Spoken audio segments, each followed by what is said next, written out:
we have a very special guest. But first, I'm looking good, feeling good, loving life. I hope you can say the same today. Our guest, he is the father of international superstar Sam Adonis, the father of WWE commentator Corey Graves. He is a longtime professional wrestling promoter. He is Mr. Dan Polinsky. Dan, how are you today? I'm great. How about yourself? Great. Thank you for being here. Let's go ahead and jump right into it. Okay. How did the love of wrestling start for you? I was a very young boy. My grandfather took me to my first wrestling match when I was 7 years old at the Palisades in McKeesport, Pennsylvania. I got so excited the first night. I remember eating a hot dog. I ate it very quickly because I was just excited. I came back home and I was telling everybody about the wrestling show, and I ended up losing the hot dog at my grandparents' house. So that's where it all began. That was my first experience. Did you have some favorites growing up? Absolutely. I would say Bruno Sammartino. He was my guy. I saw him many times in person at the Palisades, and I used to see many of the superstars back in the older era. The guys like the Bobo Brazils, the Johnny Valentines, the Dr. Bill Miller, things like that. And I used to see all of these guys one time or another, and I probably went to a show on an average of about every 6 weeks, maybe 6 to 8 weeks. And when it came to McKeesport, because my grandparents just lived very close, my grandfather always had front row seats, and he took me and we went to the Palisades and we never missed a show. What is it you think about, first off, not just wrestling? Let me ask first, what do you think drew you to wrestling? I think it was just my grandfather. He used to watch studio wrestling. Every Saturday night, 6 o'clock, when you would visit my grandfather's house, you watched wrestling at 6 o'clock. What happened was I was very close with my grandfather. One night, I remember this too, I was very young. He was leaving to go see the wrestling match with one of his friends. And I cried and had a big fit as a little kid. I wanted to go with my pap. And he felt so bad that he was leaving me to go to wrestling. He didn't have a ticket for me or whatever. He says, you know what, I'm taking you with me. And he goes, I'll get you in, I don't care. He took me with him, and that was my first experience. And just the fact of being with my pap, as much as he loved it, being so close to these massive guys in front of me. And they never had security gates in front of the audience or whatever. They didn't have the mats around the ring. It was just very raw. And I sat there and I was just mesmerized by these giant guys beating each other up in the wrestling ring. And it was just thrilling, a big thrill for me. So what, Bruno, you said, was your favorite growing up. Yes. What was it about Bruno specifically that drew you? Well, when I first saw Bruno, he was actually the Canadian heavyweight champion. So that's how far back I go. Okay. And it's an interesting thing because I actually got a chance to talk to Bruno here a couple years ago at a WrestleMania in Texas. And we were talking about this, and he was quite amazed when I started mentioning these things back at the Palisades. And Bruno, being from Pittsburgh, as soon as he heard me talk about the Palisades, his response to me was, oh my, you do go a long way back. But Bruno, he left an aura. When he came into that arena, even when he would walk into the arena with his suitcase, he was always dressed impeccably well. You know, tie, maybe a trench coat or whatever. He looked like a professional. He was so huge, the chest and the arms. And he'd walk in with that suitcase, and you knew when everybody'd start hollering and people were running over to him, I knew he was going to be some kind of big deal. And I could always remember my grandfather loved him. And he used to always call him San Marino. And that was just the way, some of the old school people, they spoke like that. And so I knew he was a big deal. Well, then when I saw him come out to the ring in a pair of tights and a pair of boots and all that, and he walked past me, I remember, and I couldn't believe this guy's chest. I mean, he had this chest that just stuck out an immense amount, and he just looked like a strong man, And everybody, it was such an ethnic audience that everybody in that audience, it didn't matter who you were, everybody went absolutely bonkers over Bruno Sammartino. So at that point, I was like everybody else. I became the big Bruno lover. And in fact, I took it very hard when he died because I felt like this guy, in an indirect way, he was very responsible for my boys becoming professional wrestlers because their story of coming through with me taking them was very much like when my grandfather took me. So that was my whole thing with Bruno, and I followed him my entire lifetime. I used to buy the old Wrestling Review magazines as a kid and Wrestling World, and I bought them all. And I would read about Bruno, and he was just my guy. He was my hero. So as a young kid, you were a wrestling fan. Did you continue staying as a fan throughout your young adulthood, or did you drift away from wrestling? Well, I drifted just a small amount, but I still liked it. I went back to it, and I would still go to the Civic Arena shows when I was, obviously my grandfather had passed, and now I was old enough that I could take a bus or get a ride, and I would go to the Civic Arena. And that was always fun because it was usually me and a friend or two or three, and I followed that. But it wasn't quite like the old Palisades days, because now at the arena, the wrestlers were further away. You couldn't it wasn't as much close-up interaction. Sometimes we'd wait after the show, and when the wrestlers, I used to stay at a hotel across from the arena, and we would wait until they were coming out. Sometimes we'd talk to them and that sort of thing. But it still wasn't quite the same, and I would say that I really got invigorated about it again when Hulk Hogan came along. That was just another totally different feeling. And the feeling I got from it at the arena was totally different. But it was enough at that point in time that when I was, married later on and had kids, I knew it was exciting enough that I thought I need to take my kids and start getting them to see it and see what they think. And of course, it had probably is more of a good effect on them than it even did me, because both of them went on to become professionals in the wrestling industry.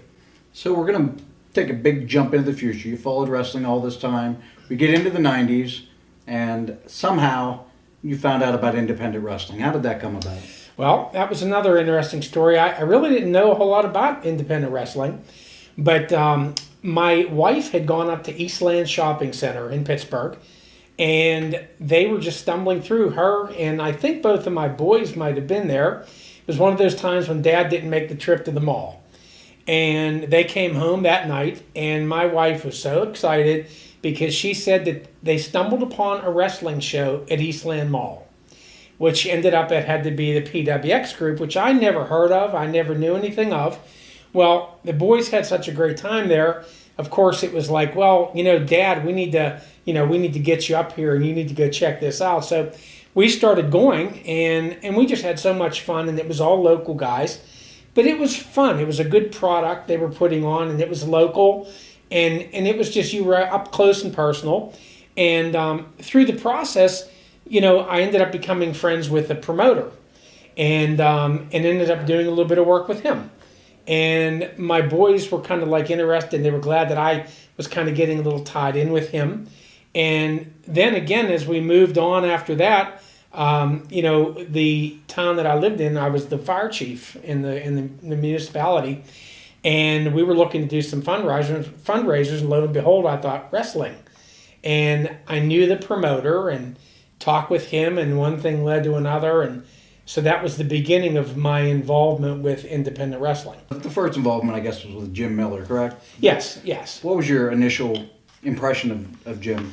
I like Jim. Jim, I think, had a really good product, much better than the other guys that, we had looked at and that sort of thing. So, I kind of felt that was where I really needed to be as far as the fundraiser, things like that. And he ended up becoming a friend, and we did a lot of work through them. So, and that continued on for a period of time. And, as you ask the questions, you'll see how that fits together. So what were your initial thoughts on just independent wrestling as a whole as compared to what you were seeing on television? I felt that it was good.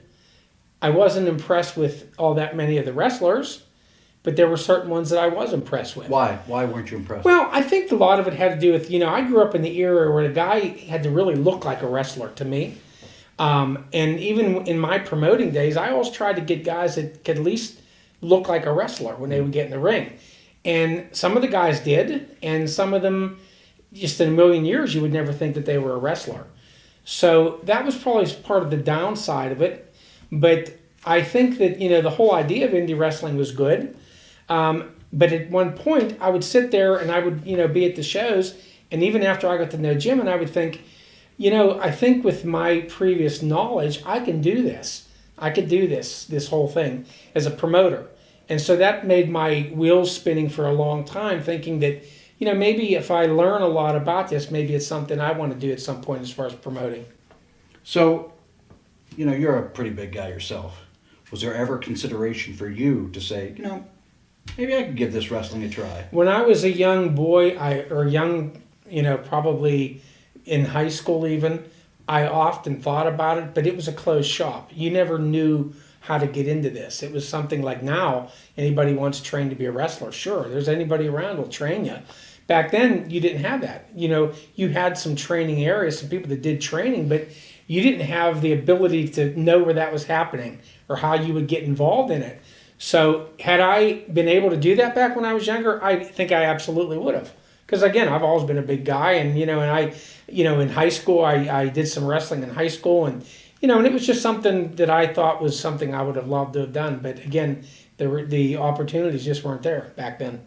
So at a certain point, I understand your oldest son, Matt, he fell in love with wrestling, decided he wanted to become a wrestler. Right.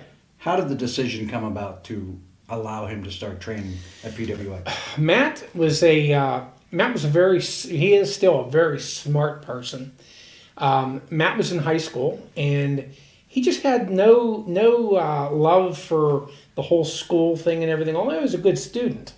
Matt came home, and he all of a sudden acting kind of depressed.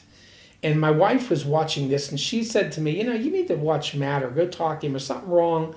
He just seems like he's always in a miserable mood. He doesn't want to do anything. He has no interest in whatever, but it wasn't affecting his grades. He was doing okay in school. So one day he came home from school, and I called him up into my bedroom, and I says, lay down. He laid on the bed, and I lay down on the other side of the bed. We were just laying there talking. I says, so what's bugging you? I says, I could just tell you're acting a little peculiar. And he says, I don't know, Dad. He goes, I'm just bored. And I said, what are you bored from? He goes, I don't know. I just have no interest. I don't know what I want to do. I need to find something to do. Something I could sink my teeth into. And he goes, nothing interests me. He goes, I just need to find my niche. Well, at that point, I'm thinking, young kid, the last thing I want to see him do is get into drugs or anything like that. So I went ahead and I told him, I'm trying to think what I could do for him, and my wheels are spinning while we're, talking. And all of a sudden I said, I got an idea. I says, how about learning to become a pro wrestler?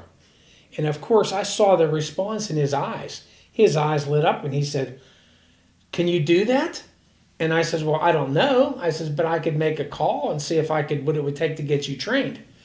And he says, oh, Dad, he goes, if you could do that, he goes, now that's what I would love to do. Well, I knew I hit a nerve. So the next day he goes to school and comes home from school, and the first thing he said, Dad, did you make the phone call? Did you find anything out about me training? Well, the answer was yes. I called Jim Miller. And I thought, well, maybe Jim could give me an out on, what I could do to help him out or what we could do. And Jim was the best. He didn't turn his back on me or slam the door. He said, Dan, he goes, it's a really tough thing. He goes, he's young, because he was only 14 years old. And he says he could probably go through the training, because chances are he probably won't last. Were they at all? Who was the head trainer at that time? Quinn was one of the head trainers. Was Quinn at all apprehensive about training a 14-year-old? I know when I trained, I had a 13-year-old come through, and I said, give me 3 years, buddy, and come back and see me. I would have been terrified to train someone 14. I think this is what Jim Miller said to me. He says, Dan, he goes, I'm going to do this for you because I know you and I like you and we're friends. And he says, however, he goes, it's going to cost, and I want to say the cost was $1,500. And he says, and I need you to pay half at the very beginning, and then in another month pay the other half, something like that. And he says, and chances are, he goes, he's not going to last. And he goes, and if he doesn't last and drops out, he goes, the money doesn't get refunded. Well, this is my kid. I wanted to do well. He was all excited about, doing it after I told him anyway. So I told Matt that, and he said, Dad, he goes, I want to do it. He says, I won't drop out. He goes, trust me, I'll stick with this. So that evening, we went up to Eastland to meet him and meet the wrestlers. And I went in with him. And, because, he's 14 years old. And he handled it very well. And he went right along with the whole, the whole program. And they signed him up. And I gave him the money. And they said, okay, he needs to be here like tomorrow night at 7 o'clock. They said, we meet usually 3 days a week. One day on the weekend, which was, I think, usually a Saturday. And then 2 nights during the week. and they says he needs to be here and go through all the motions. So I said, no problem. Well, I'm going to tell you, I drove him 3 days a week because he didn't have a driver's license, and I drove him to Eastland, and every time I'd stop the car, he'd go in, I would leave and come back 3 hours later, pick him up, and we go. The very first night, and it was cold, I remember. The very first night we got there, and he was tired out, and I said, so how'd training go? He goes, oh, it was good. It was good. I said, what'd you do? He says, I ran laps around the Eastland Shopping Center on the outside for 3 hours. He says, I literally ran for hours. And I says, really? And he says, yeah. And he goes, this is all part of the conditioning. He wasn't a bit upset about it. Me, I'm thinking, this is crazy, making a kid run 3 hours, Now, I'm sure he had breaks in between and whatever, but it was all running, just to get his wind and things like that, get his cardio up.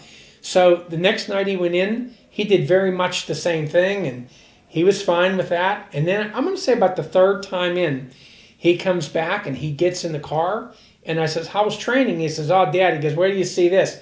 And he turns around and he lifts his shirt, and his whole back was welted, bloody, like you would not believe. And I says, what in the world happened to you? He says, we learned to run the ropes tonight.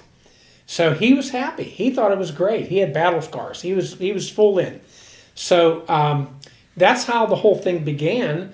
And he stuck it out, and he would do his 3 days a week. And this was at 14 years old. You can't compete in Pennsylvania till you're 18. So this went on 14 to 15, 15 to 16. So he was training so much. Then one night I went up there to pick him up, and I got there early. And he had been doing it, I want to say, probably a year now, maybe not quite. And I walked in, and Jim Miller was there. And I went up and said hello, and he says, oh, he goes, stay here a minute. He goes, I want you to see how your kid's doing. I was amazed. I watched him in the ring. I watched him doing all these flips and different things. I was amazed. And I went home and I told my wife, and she came the next time because she wanted to see it. She was amazed. And Jim was very high on him. He says, you know what? If he sticks with this as much as he's progressing at such a young age, he's going to be something. He'll get somewhere with this someday. And then he had his first professional match at 17 years old down in West Virginia, down near Wheeling. I don't know if it was not Weirton, but one of the towns down near Wheeling at the Penn State campus. And we went down and watched that. He was 17 years old, and he actually won a belt that night. And we were amazed at, what he could do. And the rest, just kept moving on, history. When he's 14, in there in the ring, are you at all concerned about him getting hurt? I guess I wasn't, because I followed wrestling enough that I knew these guys got hurt. I knew he would get hurt, but I figured he was a smart guy. He was not going to put himself in harm's way, although that doesn't mean anything. Somebody else could do something. But I guess as a parent, to see him this happy and see him have something he's passionate about and he loved doing, I never believed, and I was that way with all my kids. I always supported what their dreams were, and I always supported what they wanted, and I didn't dream of stopping them over something that they would have never wanted me to stop them for. So yeah, as a parent, to this day, when I would see my boys wrestle, I seen some of the things that both of them have done, and I'm like, oh man, that looked bad. I hope that they're okay. But then again, they're professionals. They're trained, and I think that the guys at PWX, it was an independent operation, and these guys, the trainers, really never made it real big in the wrestling industry, but they were passionate, they were good, and I feel like they trained them well. Both of my boys, because both of them ended up, look what they've done in the wrestling industry, and it all started, mainly with Matt, with PWX. In wrestling, I've met some of the best guys and girls I've met throughout my entire life. But I've also met some of the absolute worst people I've met in my whole life. Were you at all concerned about maybe Matt and later on Sam falling into some of these terrible scumbag, scenarios? Always. What had a terrible effect on me was that when the movie The Wrestler came out. As good as Me too, I think everybody. When I watched that movie, although I loved the movie, it scared the hell out of me. because I know the outside demons that are involved when these guys are traveling and things like that. So that's always been a real fear. But I also felt like that my boys have always been, again, they're a product of their home environment, and I just none of them ever got in any kind of trouble, or to my knowledge they never did a lot of experimenting with different things. So I kind of felt like they didn't want to see themselves out there getting involved with bad people and bad scenarios. Now that doesn't mean they're not going to go out and have drinks or do whatever with anybody else, but I just always gave them the benefit of the doubt that if these bad people are around them, they're smart enough that they could rise above it. I think what makes a really good professional wrestler is his ability to think. A thinking wrestler and somebody that knows the business, knows what they're up against, understands the business, understands the people, the good and the bad. I think those are the kind of people that could excel. A person who is not, it's a weak person that's easily influenced by people, a person who lacks confidence, self-confidence. These are the kind of people I think that kind of, sometimes they follow the wrong path and the wrong people. But you're right. There are people out there that I know and I knew that I didn't particularly care for. They were not people that I ever wanted my sons to align themselves with. But anytime I would talk to them after a show or whatever, and I shared my comments about somebody like that, they were 100% in agreement with me. So, and I learned a lot from them. Before a show, they would tell me, I'd say, oh, what's this guy like? Well, I hear about something about everybody. We talk all the time. So, when I read different things, on the internet, people are saying about this guy or saying about that guy, many times I just shake my head thinking, you know what? These people have no clue what they're talking about. They're just giving their opinion about something that they know nothing about. But, and then some of these people that they're giving them all these, oh, he's so great. Oh, this is the greatest guy ever. Many times I'll look at it and say, oh, you definitely don't know that guy, so. Dad's opinion's one thing as far as the boys. Dads will always say, come on, toughen up, boys. What about Mom? How's Tanya feel seeing these boys get their head smashed in sometimes and thrown around? Was there ever apprehension from her, especially at the beginning? Moms worry all the time. She's been to so many wrestling shows. She's walked the walk with all of us. And yeah, she worries about it way worse than I do. And I don't think you'll ever change that. But again, she's so proud of them, and she has so much confidence in what they do. She knows they're professionals and that they know what they're doing. They've been well trained. They've got a lot of experience, both boys. And so I think that she handles it very well. But, we've been at wrestling shows before, and we've seen, they get, something happens to them, or they take a bump, or somebody does something, and it's like, oh, man, I can't believe, I hope they're okay after that. But, they haven't given us too many reasons to even worry in those cases, because some of the worst things we've seen happen to them, they tend to bounce right back and, they're, yeah, don't worry, I'm okay, that sort of thing. And they both had serious injuries before, and that really bothers us. But, again, they love what they're doing so much. So, how can you not be happy for your kids when they're loving what they're doing? It's like playing in the NFL. If you're playing football and you're just, black and blue and getting beat up every Sunday, but you love that and you're out there in the game, how do you stop somebody? I could never discourage my boys, even if I tried, to tell them, you need to stop this, you're going to get hurt, look what happened to you. They would probably look at me like, are you crazy? This is what I do. So you learn to live with it. You guys spent some time at PWX. At a certain point you left as a group, more or less, to go over and work at IWC with Norm. How did that come about? Well, what happened was Matt, when he started off with the IWC, or I'm sorry, with the PWX guys, he started getting really good. And I remember seeing the promoter, Norm Connors, from the IWC, and he had said something to me about, I'd like to get your son to come do some work for us. It's like anything else, he kind of felt as though, that might have been a step up for him at the time. And, because they were at the time, IWC was probably bringing in a little bit better talent at their show. When I say better, I mean maybe a little more well-known in the indie scene, that sort of thing. And I didn't know that much about it. I relied on what Matt, used to tell me. So he had an opportunity to go over there, and he did a show one night. And I want to say it was out at somewhere out in Washington County at one of the ice hockey places, I think, where the Penguins trained or something.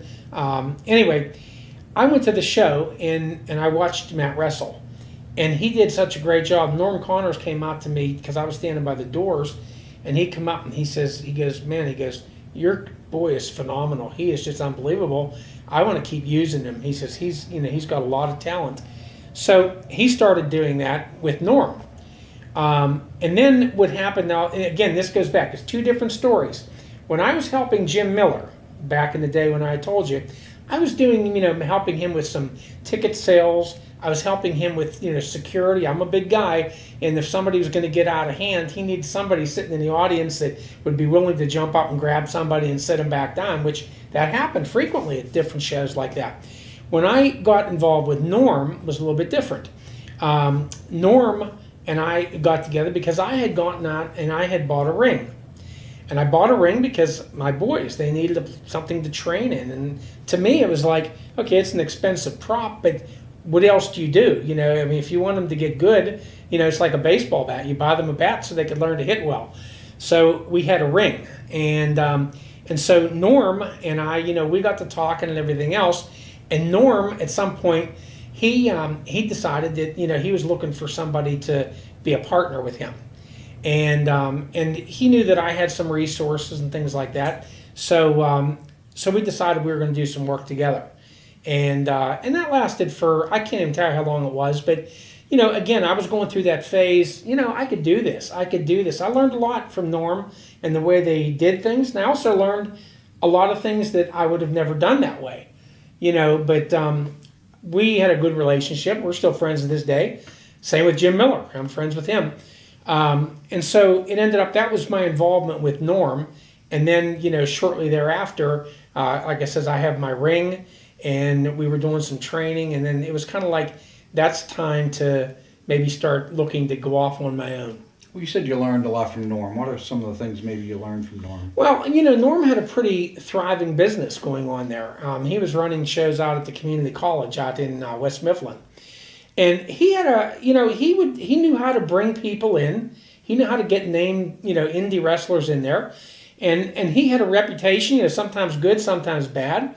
But I guess that, I was more impressed with Norm than anything because he had consistency. His crowds were always good crowds. Every time he ran, very rarely was it a dud.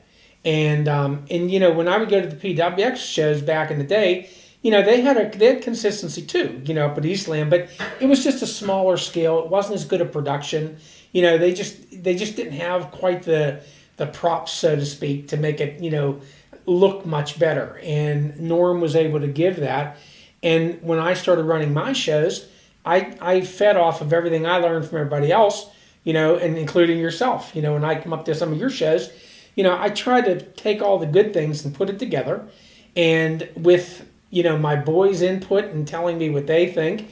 Then I ended up, the guy who came to me and we got to talking and we became business partners at FNW was T. Ranchilla. And to this day, we're still best buddies. We see each other all the time. We hang out. So that's pretty much, how that all worked. Okay, so that was my next question. We're going to jump forward into FNW. When I first worked for FNW and T, I'm going to say it was 2000, 2001, somewhere in there. And what I remember about FNW was it was very violent, extremely violent. Chair shots in the head, it was just chaos. The FNW some years later that I came and worked when I came and worked for both you and T was wildly different. How do you, because I love T, he's a great guy, but how do you convince T to scale that ultra violent back to maybe a more a more family friendly situation?